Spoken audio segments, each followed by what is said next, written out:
Hello everybody, it's Nyabuoy. It's been a while since I've been live on this app. Today I'm going to talk about the future of South Sudan and how we need to be very serious as citizens, and we need to develop a mindset that is more inclusive and that is towards future developmental goals. We can't continue to do things the way that we have been doing them. Things have to change. As you know, the world is developing rapidly towards a more sustainable future. And while the world is developing towards a more sustainable future, as South Sudanese, I don't think we are anywhere near any type of development. We're too busy being tribal, too busy in clan affair, we're too busy killing each other, and all these things, all because when it comes down to the people who control the financial sector, the people who control the military, the people who control the inner working of the country, in this case, it is the President Salva Kiir Mayardit. He controls everything. He dictates who goes where and what is done. He does all of that. As long as he does not have the right vision in mind, we will continue to perish. For example, we have a lot of issues when foreigners are contracted to do certain things in the country. We tend to become very scared. We tend to question things because we don't understand that for us to develop as a nation, we have to utilize the available technology from our East African neighbors and from the developed world, as far as Asia, as far as North America. If we want to be competitive, we can't continue this way of thinking. It's so interesting that when foreigners are contracted to do something that can actually benefit the people of South Sudan, we tend to have an uprise. But when foreigners are contracted to bring weapons and things to commit mass murder, we have no problem. Right now, there's a huge debate about the dredging, and people are not happy about it. If you think about it, the same people were not upset when Egypt was contracted to do other things unrelated to water. The same people were not upset when Egypt is being sold certain portions of land within the country, affecting certain communities. But now there's this uprising. We can't be biased.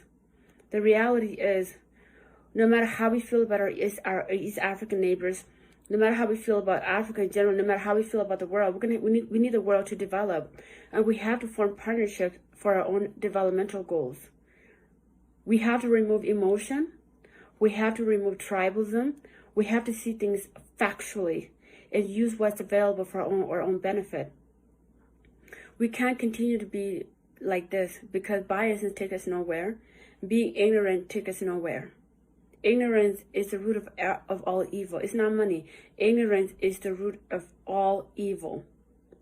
At the end of the day, if you think about it, like I said before, we can't go to the West or the East and contact them for military purposes.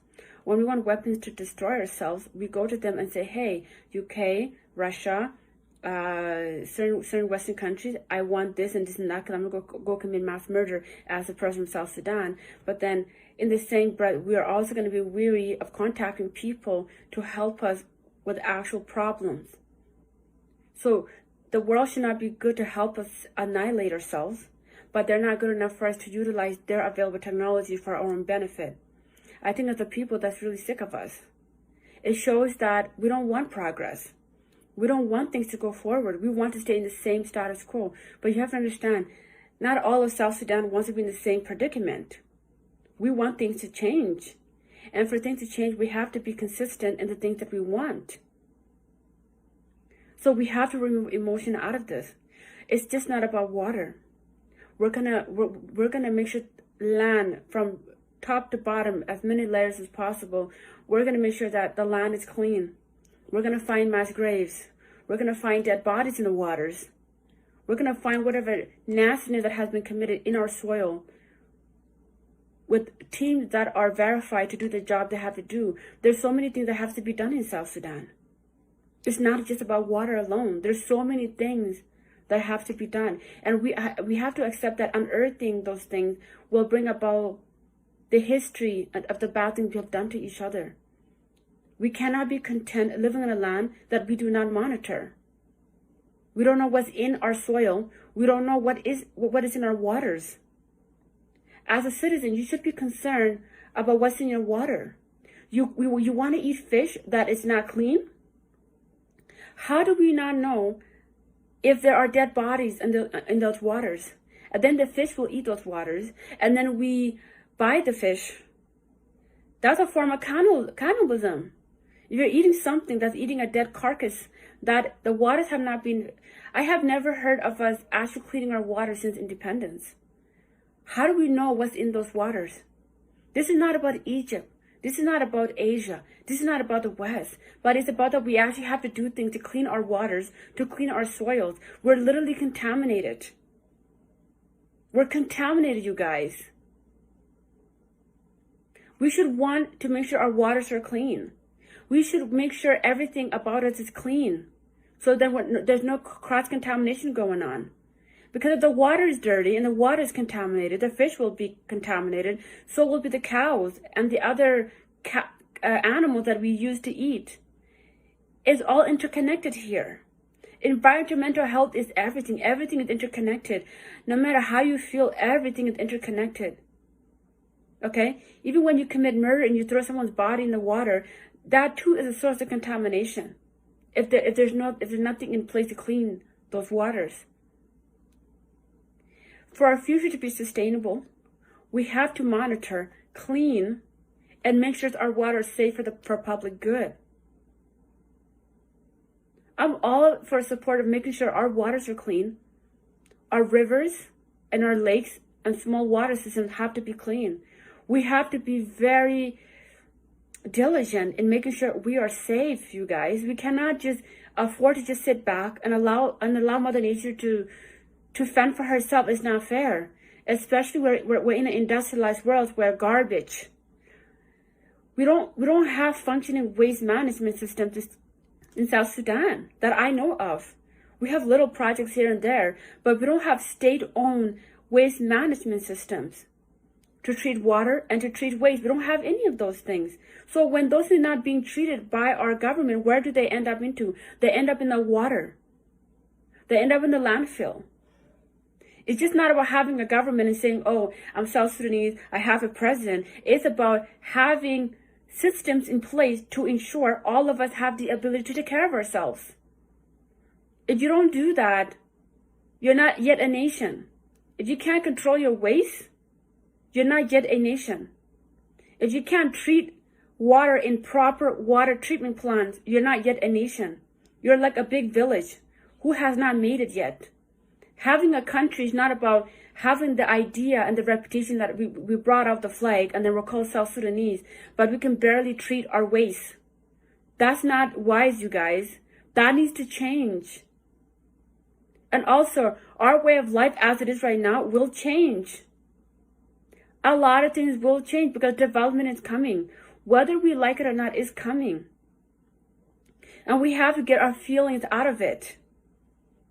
We need to clean everything.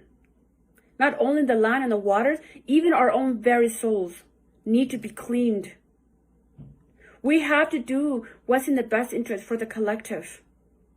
This idea where certain communities want to do certain things and certain communities want to oppose it, that doesn't work. South Sudan belongs to everybody.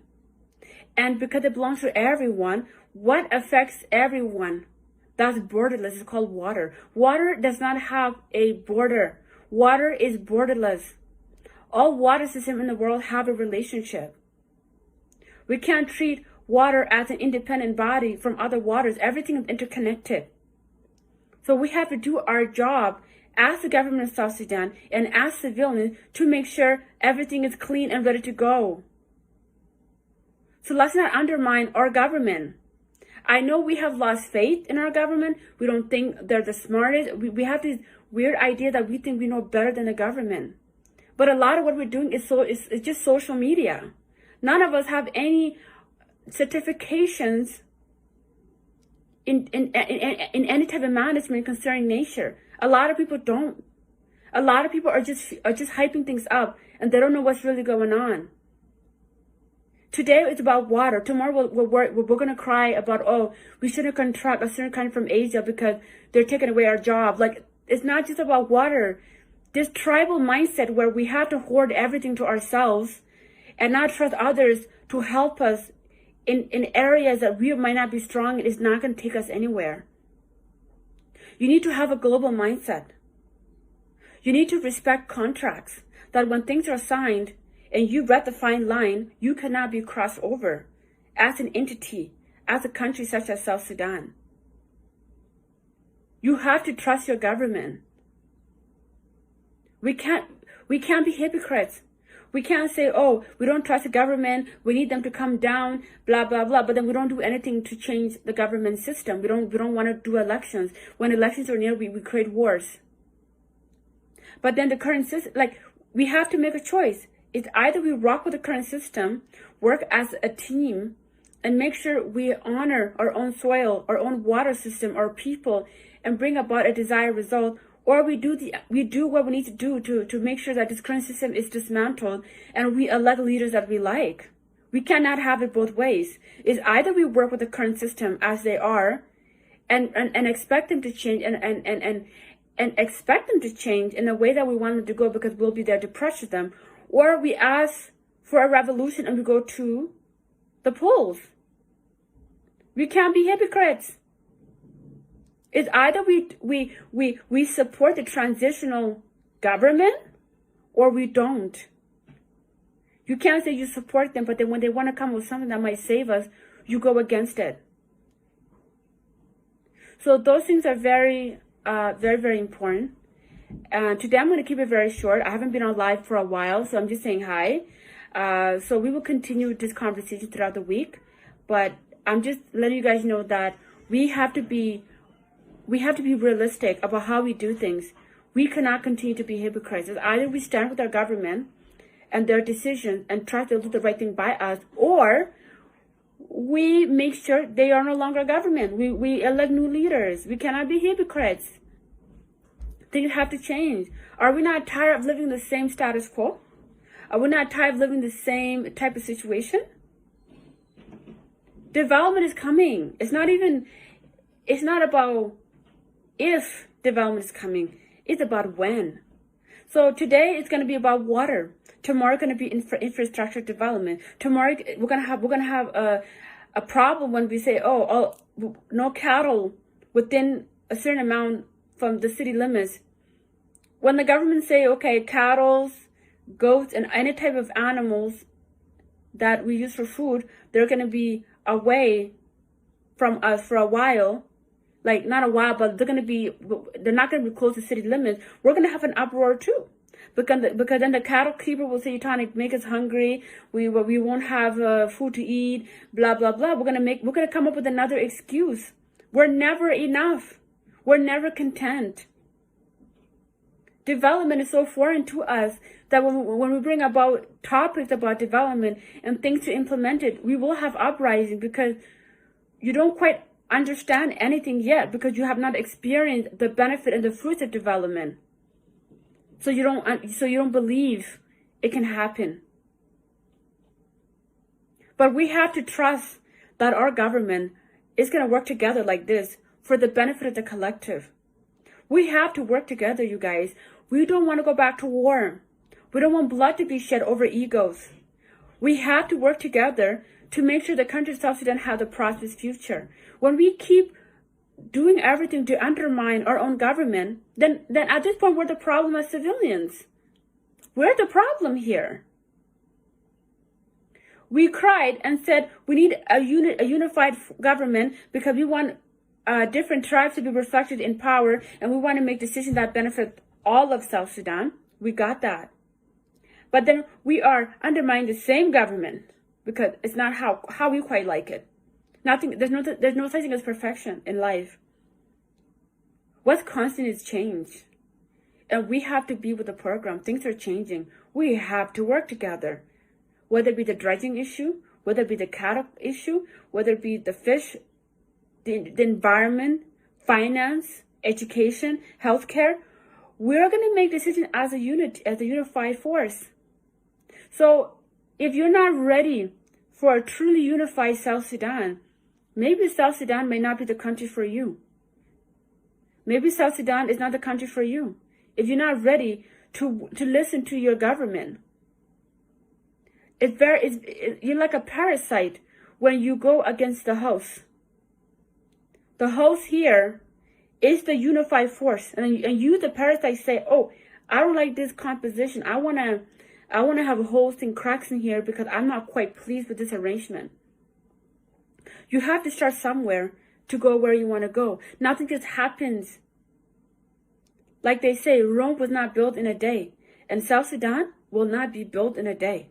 South Sudan will be built incrementally. And for us to do that, we have to respect decisions that are made.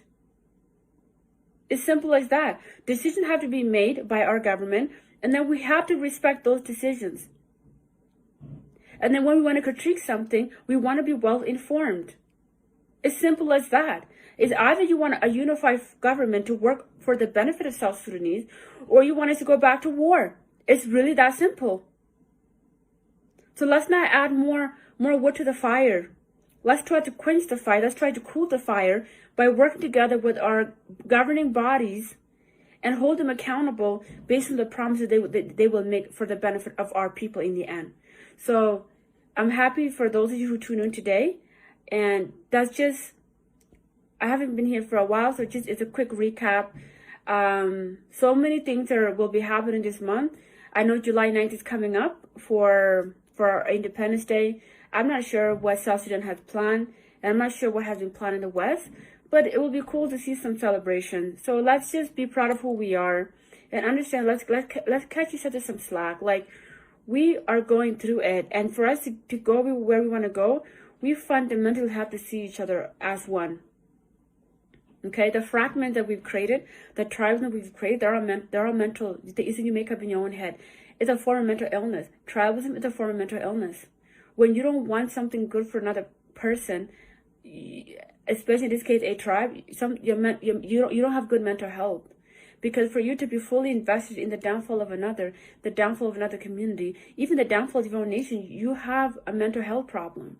And that can be treated. And that can be addressed. It's not a secret that we are a country full of so many traumas because we have not even had an opportunity to sit down, to relax, and to heal ourselves. And for us to heal ourselves, we need certain infrastructures in place. We need certain systems in place. We need certain healthcare to be nationalized for us to have adequate access to healthcare to help with our mental health issues. So those are the things that the government will take care of eventually. Thank you for those that were listening in the English segment.